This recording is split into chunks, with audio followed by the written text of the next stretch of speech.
O pe işareti hakem maç dest pey kert. Tallinn'de maç dest pey kert.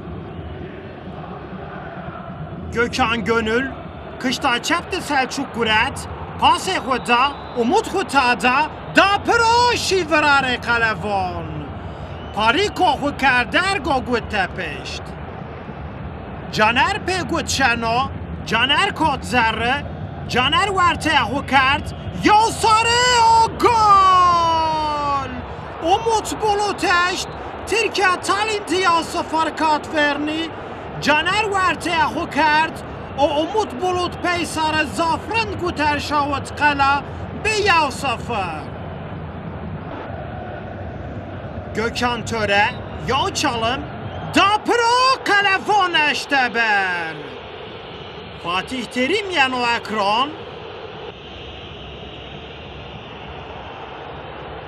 Volkan da pro, Umut Arduar, ya pas, Burak, şut o gol! Burak Yılmaz eşt, Tallinn'de bir 1-0.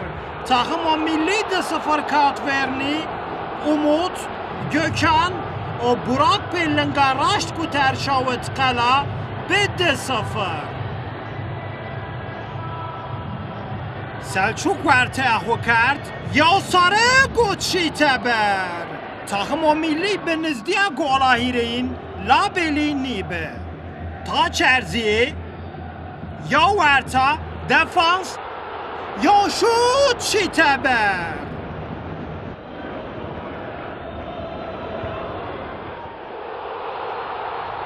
Klavan, o maç qeydiya pe goloni Umut Burak Tallinn'de 1-0 kazanç keni.